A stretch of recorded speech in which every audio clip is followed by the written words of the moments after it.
ನೋಡಿ, ಎಲ್ಲ ಅಂತಾರೆ ಆಹಾರ ಕೆಟ್ಟೋಯ್ತು, ಪ್ರಕೃತಿ ಕೆಟ್ಟೋಯ್ತು ಅಂತ.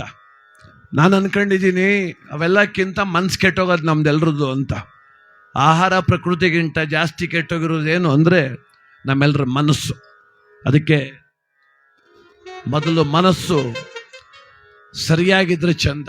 ನೆನ್ನೆ ಬೆಂಗಳೂರಲ್ಲಿ ಒಂದು ಘಟನೆ ಆಗದೆ. ತನ್ನ ಎತ್ತ ಮಗಳನ್ನ ತಾನೇ ಕೊಂದಾಕೋಳು, 6 ವರ್ಷದ ಮಗಳನ್ನ. ಒಬ್ಬ ತಾಯಿ ಇನ್ನೊಬ್ಬನ ಮದುವೆ ಆಗ್ಲಿಕ್ಕೋಸ್ಕರ ತಾನೆತ್ತ ಮಗಳನ್ನು ತಾನು ಕೊಂದ್ಲು. ನೋಡಿ, ಕ್ಷಣಿಕ ಸುಖದ ಆಸೆಗೆ ದೀರ್ಘಕಾಲದ ಜೀವನಕ್ಕೆ ಕೊಳ್ಳಿ ಇಟ್ಕೊಂಡ್ಲ ಆ ತಾಯಿ. ಏನು ಆಕರ್ಷಣೆ, ಇವತ್ತೊಂದಿನ ಇರ್ಬೋದು, 1 ವರ್ಷ ಇರ್ಬೋದು, 2 ವರ್ಷ ಇರ್ಬೋದು, ಆಕರ್ಷಣೆ ಕಾಮವಾಂಚೆ ಇರ್ಬೋದು 3 ವರ್ಷ. ಇನ್ನು 5ನೇ ವರ್ಷಕ್ಕೆ ಬರ್ತದೆ ಯೋಚನೆ, ಯಾಕೆ ಕೆಲಸ ಮಾಡಿದೆ ಅಂತ. ಇವತ್ತಿನ ಚಂದ ಮಾತ್ರ ನೋಡ್ಕೊಂಡ್ರೆ ಆಗ್ತದ? ಚಂದದ ಕುಟುಂಬವನ್ನ, ಚಂದದ ಸಂಸಾರವನ್ನ ಎಷ್ಟೋ ಜನ ಹಾಳು ಮಾಡ್ಕೊಂತವ್ರೆ.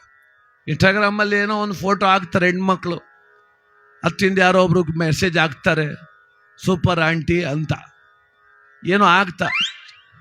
ಚೆನ್ನಾಗಿರಪ್ಪ ಅನ್ನೋದು ಬಿಟ್ಬಿಟ್ಟು, ಹೌದಾ ಚೆನ್ನಾಗಿ ಕಾಣ್ತೀನ ಅಂತ ಇತ್ತಿನ ಮೆಸೇಜ್ ಹೋಯ್ತು, ಮುಗೀತು, ಅರ್ಧ ಕತೆ ಅಂತ. ತುಂಬ ಚೆನ್ನಾಗಿ ಕಾಣ್ತೀರಿ, ನಿಮಗೆ ಮದುವೆ ಆಗದೆ ಅಂದ್ರೆ ನಂಬುಕೆ ಆಗಲ್ಲ ಅಂತವನೇ, ಅಂದರೆ ಮನೆ ಹಾಳು ಮಾಡೋಕೆ ನಿಂತವನು ಅವನು ಅಂತ ಅರ್ಥ ಮಾಡ್ಕದೆ. ಹೌದಾ, ನನ್ನ ಗಂಡ ಒಂದಿನೂ ಹಿಂಗೆ ಅನ್ಲಿಲ್ಲ ಅಂತ ಯಾರು ಅನ್ಕೊಂಡ್ರೆ ನೀವು ಅರ್ಧ ಮನೆ ಹಾಳು ಮಾಡ್ಕೊಂಡ್ರಿ ಅಂತ ಅರ್ಥ. ಯಾಕಂದ್ರೆ ಅವನೇನೋ ಕಿತ್ತೋಗಿ ನಿಂತವನೆ, ಅದೇ ಕೆಲ್ಸಕ್ಕೆ ನಿಂತವನೆ. ಚಂದದ ಕುಟುಂಬ, ಮುದ್ದಾದ 2 ಮಕ್ಕಳು, ಗೌರವಿತವಾದ ತಂದೆ ತಾಯಿ. ನೋಡಿ, ದೂರದಲ್ಲಿದ್ದಾಗ ಆಕರ್ಷಣೆ ಎಲ್ಕ ಇರ್ತದೆ, ಬೆಳಗ್ಗೆ ಅದು ಎದುರು ಬದ್ರೆ ಸಿಗ್ತಾಗಿರುವುದಿಲ್ಲ, ಸಹಜ ಅದು.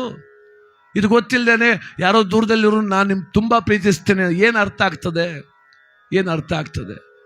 ಇಲ್ಲಿ ಕೂತ್ಕ ಪದ ಆಡ್ತಾವನೆ, 5 ಕಿಲೋಮೀಟರ್ ಮಳೆ ಹೋಯ್ತದೆ, ಅದೇ ಗೊತ್ತಿಲ್ಲ ನಮಗೆ. ಅದೇ ಗೊತ್ತಾಗ್ಬಿಡ್ತದೆ ಮೊಬೈಲ್ ಫೋನಲ್ಲಿ.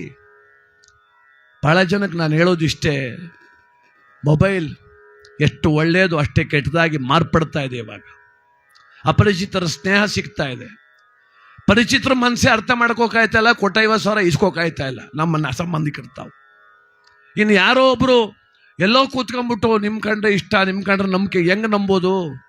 ಆಲೋಚನೆ ಮಾಡಬೇಕಾ ಬೇಡವಾ?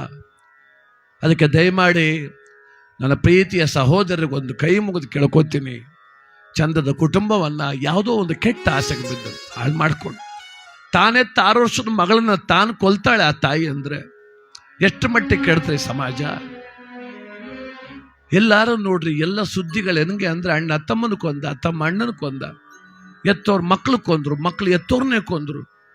ಈ ಸುದ್ದಿಗಳೇ ಕೇಳ್ತಾ ಇದ್ರೆ ನಿಜವಾಗ್ಲೂ ಭಯ ಆಗ್ತದೆ. ಪ್ರಕೃತಿನೂ ಕೆಟ್ಟಿಲ್ಲ, ಆರೋಗ್ಯನೂ ಕೆಟ್ಟಿಲ್ಲ, ಮನಸ್ಸು ತುಂಬ ಕೆಡ್ತಾ ಇದೆ ಅಂತ. ಆದ್ರಿಂದ ನಮ್ಮನ್ನು ಅರ್ಥ ಮಾಡ್ಕೊಳ್ಳುವ, ಇರೋದ್ರಲ್ಲಿ ಸಂತೋಷವಾಗಿ ಇರುವ, ಚೆನ್ನಾಗೇ ಇದೀವ್ರಿ ನಾವೆಲ್ಲ. ಯಾರೋ ಚೆನ್ನಾಗವ್ರೆ, ನಾವು ಚೆನ್ನಾಗಿಲ್ಲ ಅಂತ ಅನ್ಕೊಳ್ಳೋದೇ ಮೊದಲನೇ ತಪ್ಪದು. ಯಾಕೆಂದ್ರೆ ಪ್ರತಿಯೊಬ್ಬರಿಗೂ ಭಗವಂತ ಅವ್ರವರೇ ಆದ ನೋವು ಕೊಟ್ಟವನೆ. ಕೆಲವರಿಗೆ ಶ್ರೀವಂತಿಕೆ ಕೊಟ್ಟ, ಆರೋಗ್ಯ ಕಿತ್ಕೊಂಡ. ಕೆಲವರಿಗೆ ಆರೋಗ್ಯ ಕೊಟ್ಟ, ಶ್ರೀವಂತಿಕೆ ಕಿತ್ಕೊಂಡ. ಅದಕ್ಕೆ ನಾವು ನಮ್ಮ ಹತ್ರ ಎಲ್ಲ ಇಲ್ವಲ್ಲ ಅನ್ನೋ ಬದಲು ಏನೋ ಒಂದು ಕೊರತೆ ಅದೇ, ಮಿಕ್ಕದೆಲ್ಲ ಅದೇ ಅಂತ ಸಂತೋಷವಾಗಿರ್ಬೇಕಾ ಬೇಡವಾ? ಆದ್ದರಿಂದ ದಯಮಾಡಿ ಸಾಮಾಜಿಕ ಜಾಲತಾಣ, ಇನ್ಸ್ಟಾಗ್ರಾಮ್, ಫೇಸ್ಬುಕ್, ಯೂಟ್ಯೂಬ್ ಇವೆಲ್ಲ ಎಷ್ಟು ಒಳ್ಳೇದು ಉಪಯೋಗಿಸ್ಕೊಳ್ಳುವ, ಎಷ್ಟು ಕೆಟ್ಟದ್ದು ಅಂತ, ಎಷ್ಟು ಅಪಾಯಕಾರಿ ಅಂತ ಅರ್ಥ ಮಾಡ್ಕೊಳ್ಳುವ. ಆದ್ದರಿಂದ ಹಠಮಾರಿತನ ಬಿಡೋಣ. ಯಾವುದೋ ದೂರದ ಆಸೆಗೆ ಬಿದ್ದು ಚಂದದ ಸಂಸಾರವಲ್ಲ, ತನ್ನ ಚಂದದ ಕುಟುಂಬವನ್ನು ಹಾಳು ಮಾಡ್ಕೊಳ್ತಕ್ಕಂಥ ನನ್ನ ಪ್ರೀತಿಯ ಸಹೋದರರು ಮೊದಲೇ ಸ್ವಲ್ಪ ಜಾಗೃತರಾಗ್ಬಿಟ್ರೆ ಸಾಕು. ಈ ಸಮಾಜ ಚೆನ್ನಾಗಿರುತ್ತೆ, ಸಂಸಾರ ಚೆನ್ನಾಗಿರುತ್ತೆ, ನಮ್ಮ ಬದುಕು ದೀರ್ಘಕಾಲ ಖಂಡಿತ ಆನಂದವಾಗಿರುತ್ತೆ. ಧನ್ಯವಾದಗಳು.